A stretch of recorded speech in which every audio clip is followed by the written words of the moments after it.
السلام علیکم ورحمۃ اللہ وبرکاتہ۔ میں آپ کی خدمت میں حاضر ہوں ایک نئے سبق کے ساتھ، اور میری طرف سے آپ کے لیے یہ نصیحت ہے کہ اگر آپ چاہیں روزانہ 5 سے 6 منٹ، زیادہ سے زیادہ 10 منٹ آپ قرآن مجید کو دے کے اپنے لیے یہ فائدہ کریں گے کہ انشاءاللہ بہت جلد آپ قرآن مجید کو درست لفظ اور تجوید کے ساتھ پڑھنا سیکھ جائیں گے۔ میرے خیال سے 24 گھنٹوں میں سے اگر 8-10 منٹ قرآن مجید کو درست کرنے کے لیے آپ دیتے ہیں تو بالکل بھی نقصان نہیں بلکہ فائدے کا سودا ہے۔ تو چلتے ہیں آج کے سبق کی طرف۔ سبق کو مس اس لیے نہ کیا کریں کیونکہ اکثر ہر ایک آیت میں، ہر ایک الفاظ میں کوئی نہ کوئی سیکھنے کی چیز ہوتی ہے، تو پھر اگر آپ سے رہ جائے گی تو پھر بعد میں کور کرنا مشکل ہو جائے گا۔ تو شروع کرتے ہیں ہم اپنا سبق۔ اعوذ باللہ من الشیطان الرجیم، بسم اللہ الرحمن الرحیم، ومن فی الارض جمیعا ثم ینجیہ، وَمَن فِي الْأَرْضِ، یہاں پہ اخفاء کا قاعدہ ہو رہا ہے۔ اخفاء کا مطلب ہوتا ہے نون ساکن یا تنوین کو چھپانا۔ کیوں چھپانا؟ کیونکہ نون ساکن یا تنوین کے بعد حروف اخفاء میں سے کوئی حرف آ جائے تو فا ہے، جو حروف اخفاء 15 ہیں، فا ان میں شامل ہے، اس لیے یہاں پہ اخفاء ہو رہا ہے۔ تو کیسے اخفاء ادا کرتے ہیں؟ وَمَن فِي الْأَرْضِ، ویسے اگر ہم اس کو اخفاء کے ساتھ نہیں پڑھیں گے تو ہم اس کو پڑھیں گے وَمَن فِي الْأَرْضِ۔ یہی بات ہے کہ اس نون کو تھوڑا سا ہم نے چھپانا ہے۔ وَمَن، بعض لوگ پڑھتے وَما، ایسا نہیں ہے کہ آپ نون کو بالکل ہی غائب کر دیں، کسی حد تک نون کو چھپانا ہے اور غنّے کی کیفیت پیدا کر کے اخفاء ادا کرنا ہے۔ فی الارض میں را کو ہم پر پڑھیں گے۔ یاد رکھیں قرآن مجید میں جہاں کہیں را ساکن ہو اور اس سے پہلے حرف کے اوپر زبر یا پیش ہو تو را پر پڑھیں گے، اگر اس سے پہلے حرف کے نیچے زیر ہو تو را باریک پڑھیں گے۔ ان چیزوں کو روز دہرایا بھی کریں، غور سے سیکھا کریں اور دھیان سے سیکھا کریں۔ زواد کو ہم پر پڑھیں گے۔ زواد جو ہے وہ حروف مستعلیہ میں شامل ہے، اور جمیعاً ثم، عین کے تلفظ کا دھیان رکھنا ہے اور یہاں پہ اخفاء کا قاعدہ ادا کرنا ہے۔ ثم، غنّے کو ادا کرنا ہے۔ یوں جی، اب دیکھ لیں، اب ایک آیت میں ہم نے کتنی چیزیں سیکھی؟ ایک اخفاء یہاں پہ ہو رہا ہے، ایک اخفاء یہاں پہ ہو رہا ہے اور ایک اخفاء یہاں پہ ہو رہا ہے۔ 3 ہم نے اخفاء کا قاعدہ سیکھا۔ پھر ہم نے سیکھا کہ را کو پر پڑھنا ہے اور زواد کو بھی پر پڑھنا ہے۔ اور ایک اور چیز بھی آپ دھیان رکھیں کہ زواد کو لمبا کر کے نہیں پڑھتے۔ جمیعاً میں کیا ہوا؟ ہم نے عین کے تلفظ کا دھیان رکھنا ہے۔ پھر ہم نے کیا سیکھا کہ میم پہ اگر شد آ جائے تو میم کا غنّہ ادا کرتے ہیں۔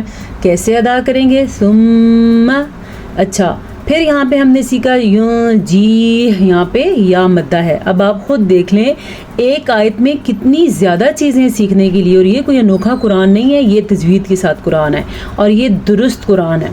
کَلَّا إِنَّهَا لَظَىٰ، انہا، ہا کے تلفظ کا دھیان دیں، نون کا غنّہ ادا کریں۔ یاد رہے آپ کو، بار بار یہ بات آپ کو بتائی جا چکی ہے اور پھر بھی آپ کو بتاتے رہیں گے تاکہ آپ بھولنے نہ پائیں۔ جب کبھی نون پہ شد آ جائے یا میم پہ شد آ جائے تو وہاں پہ ضرور غنّہ ہوگا۔ یہ لکھا ہوا ہے لَظَىٰ، ایسا نہ ہو آپ پڑھیں لَظَىٰ، لا کو آپ لا نہ بنانا اور زوا کو پر پڑھیں گے۔ نَزَّاعَةً لِلشَّوَىٰ، یہاں پہ ادغام بالغنہ کا قاعدہ ہو رہا ہے اور نزا، دھیان رکھیں شد ضرور ادا کریں۔ اکثر لوگوں کو یہ لفظ میں نے ایسے پڑھتے ہوئے دیکھا نزاعۃ للشوا، غلط، نزاعۃ للشوا، عین کے تلفظ کا دھیان رکھنا ہے اور ادغام بلا غنہ کا بھی۔ تدعو من ادبر وتولی، اچھا جی، تدعو، دال کے اوپر کلکلا ہو رہا ہے، قاف تو با جیم دال، یہ 5 وہ حروف ہیں جب ان کے اوپر ساکن آ جائے تو یہاں پہ جھٹکے کی کیفیت پیدا ہوتی ہے، اسی کو کلکلا کہتے ہیں۔ من ادبر، اظہار کا قاعدہ ہو رہا ہے اور دال پہ پھر سے کلکلا ہو رہا ہے۔ را کو پر پڑھیں گے کیونکہ را کے اوپر زبر ہے۔ اگر ہم اس کو باریک پڑھیں گے تو کیسے پڑھیں گے؟ ادبر، غلط، ادبر پر، ٹھیک۔ وتولی، تا اور واو کو لمبا نہیں کرنا، لام کو لمبا کرنا ہے کیونکہ لام کے اوپر کھڑی زبر ہے. وجمع فأوعى، وجمع آ نہیں ایسے پڑھنا ہے. فأوعى، اکثر لوگوں کو یہ غلطی میں نے کرتے ہوئے سنا ہے، یہ فأوعى کو وہ پڑھتے ہیں فأوعى، یہ غلط ہے، یہ لین ہے، اس کو ایسے پڑھا جاتا ہے فأو نہیں پڑھا جاتا. ٹھیک ہے. ان الانسان خلق هلوعا، نون کا غنہ ادا کرنا ہے، انسان اخفا ادا کرنا ہے، خلق خا کے تلفظ کا دھیان رکھنا ہے اور قاف کے تلفظ کا بھی دھیان رکھنا ہے. ہلوعا، ہا کو چھاتی سے نکالنا ہے اور عین کو بھی دھیان سے نکالنا ہے. اذا مسہ الشر جزوعا، مسہ الشر، ہا کے تلفظ کا دھیان رکھنا ہے اور اس کے علاوہ جزوعا میں واو مدہ ہے. ٹھیک ہے. وَإِذَا مَسَّهُ الْخَيْرُ مَنُوعًا، مَسَّهُ الْخَيْرُ، خا کو پر پڑھنا ہے اور را کو بھی پر پڑھنا ہے اور منوعا واو مدہ ادا کرنا ہے اور عین کے تلفظ کا دھیان رکھنا ہے. الا المصلین، صاد کو پر پڑھنا ہے. الذین هم علی صلاتهم دائمون، اگر یہاں پہ ہم وقف نہیں کریں گے تو ہم پڑھیں گے مصلین الذین، اور اگر ہم یہاں پہ وقف کریں گے تو پڑھیں گے الذین. ٹھیک ہے. صلاتہم، صاد کو پر پڑھیں گے.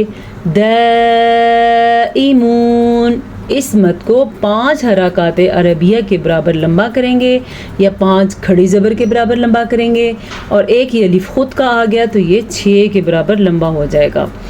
آج کے لیے اتنا سبق کافی ہے. تھوڑا پڑھیں، اچھا پڑھیں، لیکن انتہائی دھیان سے پڑھیں کیونکہ آپ کو قرآن مجید کو تجوید کے ساتھ سیکھنے کے لیے ہر ایک لفظ پہ دھیان دینا بہت ضروری ہے. پھر آپ سے ملاقات ہوگی انشاءاللہ اگلے سبق کے ساتھ. اجازت دیجیے، اپنا ڈھیر سارا خیال رکھیے. السلام علیکم ورحمۃ اللہ وبرکاتہ.